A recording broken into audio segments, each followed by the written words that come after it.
Fishing a river system can be a complex task. Today, Larry is fishing the Arkansas River near Dumas in southern Arkansas. Let's join Larry and see if we can learn anything from today's lesson, Exploring River Systems.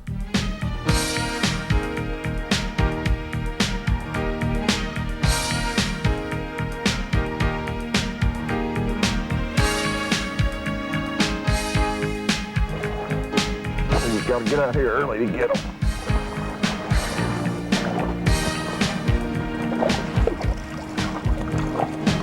Hey, that's a Kentucky. And not a bad Kentucky. See, if you get out here early, occasionally you get the early bird. Or maybe it's the early bird gets the worm. Not a bad little fish to start with.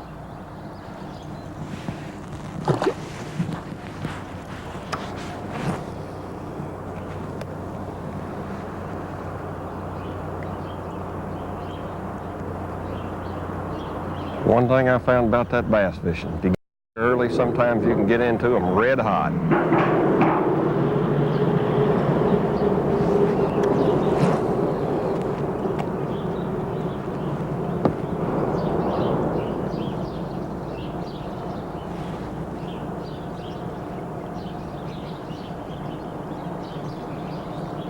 There ought to be a big largemouth on them rocks this morning. Anytime you fish in rivers, or really anytime you're fishing lakes in the fall of the year, boy, check rocks out. If you got riprap or old bridges, anything that has rock, boy, fish love to get on rock in the fall.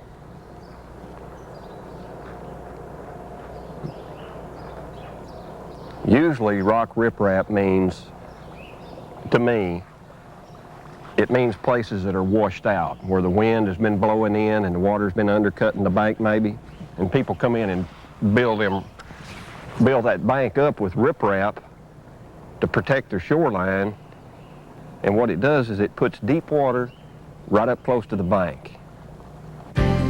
Anytime you're fishing rivers or lakes in the fall of the year, look for rocks. Riprap, old bridges, any place that might contain rocks is a prime area during this time of year.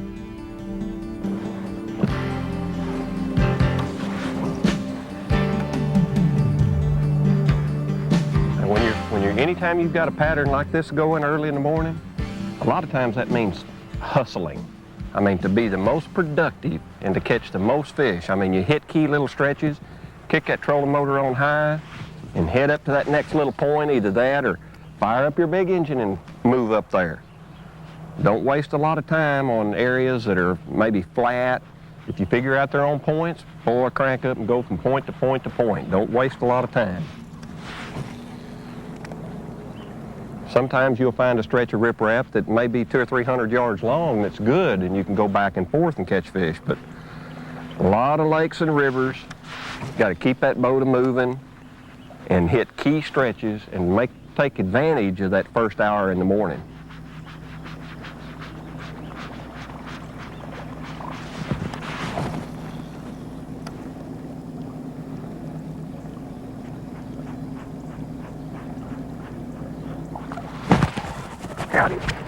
A lot of times you have to parallel the shoreline of the morning to catch them.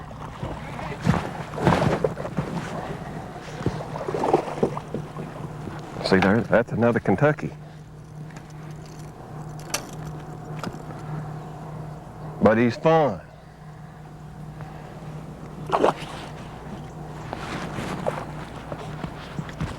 Where's that big largemouth at? That's what we want. See how I'm kind of paralleling that shoreline? Now, that's the right way to fish riprap. I don't like to get in too close because a lot of times there will be a little pile of rocks or something out away from the main edge, maybe out here in 4 or 5 foot of water. If you're in there too close, you'll miss that, and that's where a big one will be. Big bass would rather have something away from that shoreline than right up against it. That's just their nature. One of the best techniques for fishing riprap is to keep your boat out from the shoreline and to cast somewhat parallel to it. This keeps your bait in the strike zone longer. The area Larry is fishing at the moment drops rapidly from 1 to 2 feet to a depth of 20 feet. The 3 to 4 foot range of this steep area where the river channel cuts in close to the bank has been the most productive. I said I got 20 foot, there ought to be a fish getting on there, and I throwed it up there and one got it.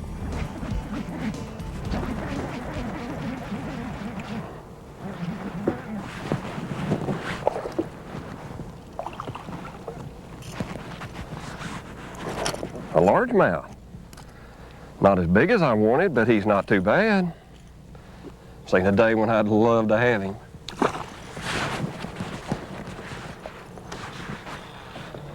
Right where he ought to be. As soon as that water got 20 foot deep. Riprap is always a good area to fish, especially in the fall of the year. Early in the morning, try a buzzbait or other topwater bait. If the topwater bite quits or is non-productive, try a crankbait or spinnerbait. If the fish don't seem to want to chase a bait, then try moving into the backwater areas.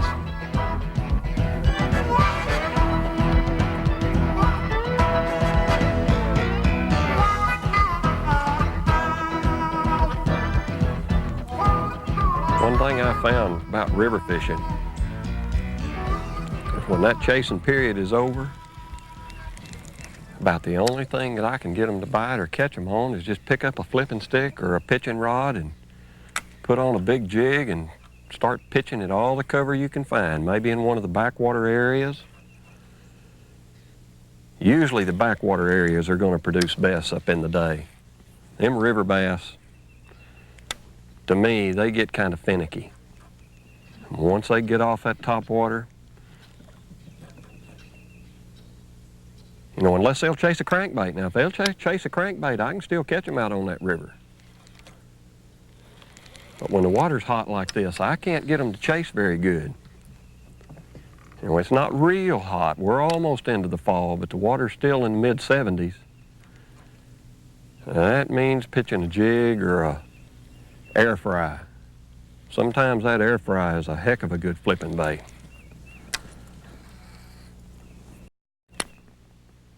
Just hit every piece of cover you can find. Check the flat side of the creek. Hit the steep side. You know, hopefully you can develop a pattern on whether they're on the side that's got the deeper water close or on the flat side. Got to hit the stumps, the twigs, the grass. Pitching everything that you can see until you get a good pattern going. If the early morning topwater bite quits and the fish don't seem eager to chase a bait such as a crankbait or spinnerbait, then search out the backwater creeks with a jig. Be sure to flip or pitch to all types of cover while trying to establish a pattern. Pay close attention to what type of cover is being productive.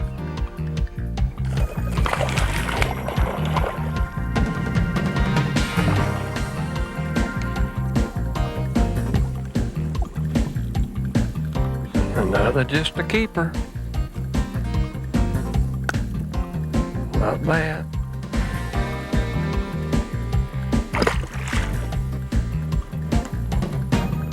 He was down under that thick stuff a little thicker there. Maybe I hadn't been probing quite deep enough.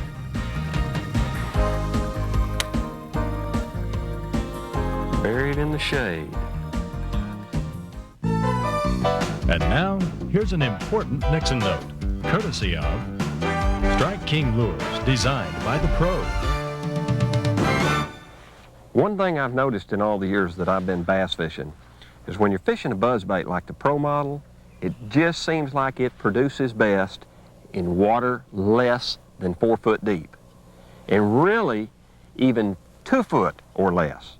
Now, that can also mean your cover can be 2, 3, 4 foot under the water when your fish are on top of it, but they just don't rise a real long ways to take a buzzbait. If you're going to bring them up from deeper water, then it takes more like a Zara spook or a Pop-R or something like that. Your fish on a Pro model are going to come from 2 to 4 foot under the surface to the top to take the bait. You know, choosing which tail to put on a jig when you're jig fishing, sometimes it can be a little bit difficult. I've got a Bowhog Senior on this particular jig here. That provides a big bulky trailer so that I've got a lot of look, something that a fish can zoom in on, something he can see.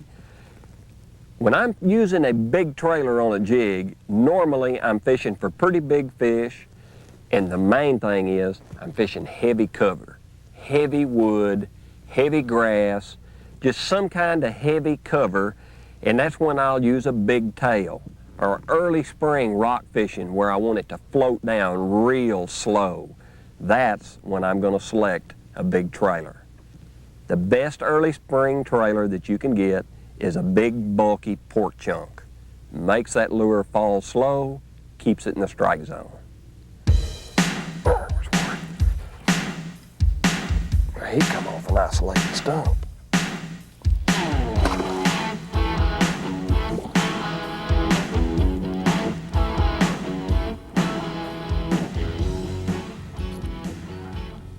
Isolated stump, just a keeper, just a good keeper. Yeah, I'd like to had you before too.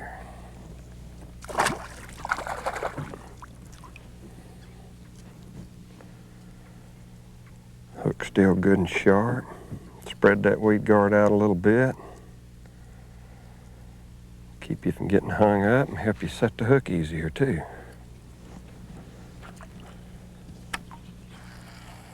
That's what I mean, you just never know. Stump, floating grass, log, you just have to hit everything.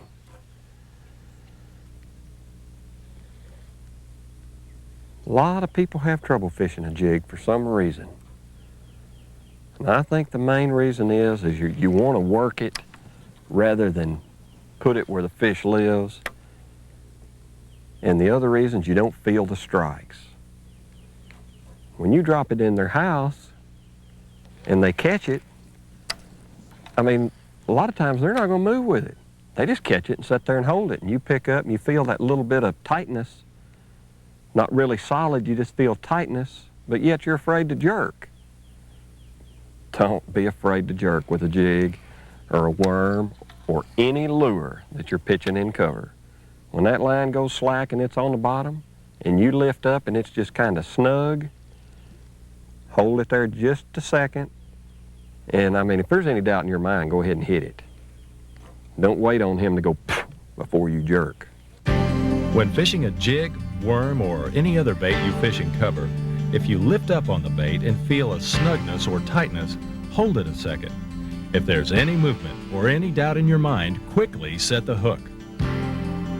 Moving back into one of the many backwater creeks has proven to be somewhat productive. Larry has found that today, the key areas are where the channel bank would start to flatten out in the bends of the creek. Laydowns, logs, or stumps were the most productive type of cover.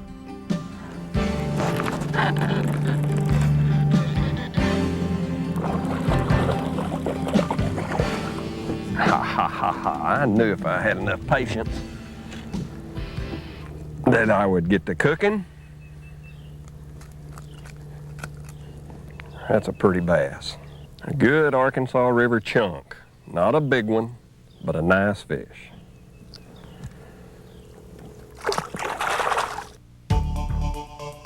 Search out the backwater areas with the jig and pig. Flip to all types of cover on both sides of the creek.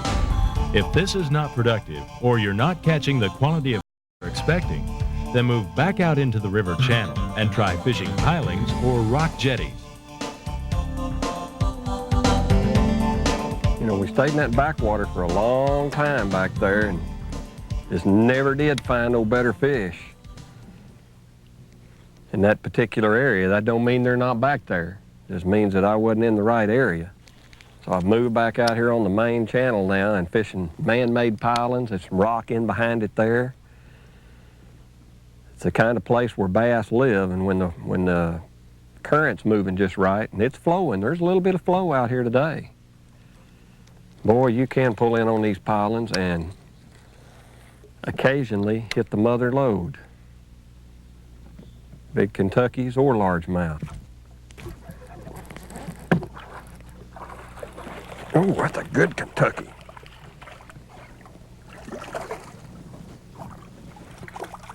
There is an Arkansas River Kentucky, by George.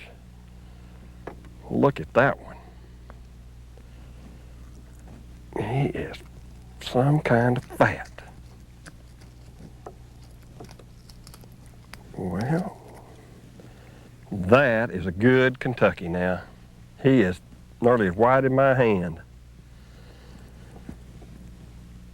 He's a good one. Pilings are a good area to explore because the rock comes up to a depth of 3 to 4 feet with a rapid fall off into deep water. Today the drop is from 3 to almost 20 feet in just one boat length. Pilings and rock jetties either run up and down the river or perpendicular to the current flow. Explore both types of pilings thoroughly. I'm very fat.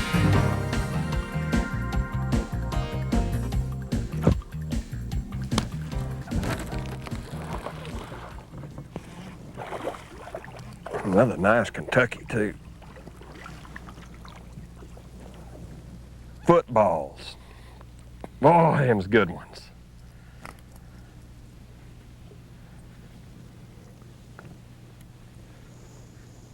Them are nice Kentuckies.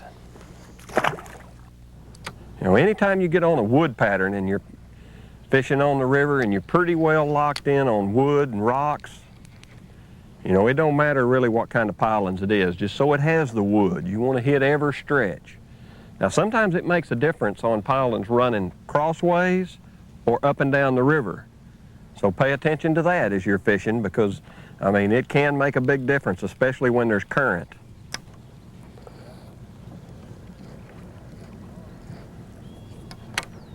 The only way I know to do it is just fish pilings that run parallel to the river and then fish some that run horizontal and hope you can develop the right pattern for that day. That's one of them patterns that can change on you from day to day because they vary the current flow in the river. Boy, and that varies the way the fish bite too.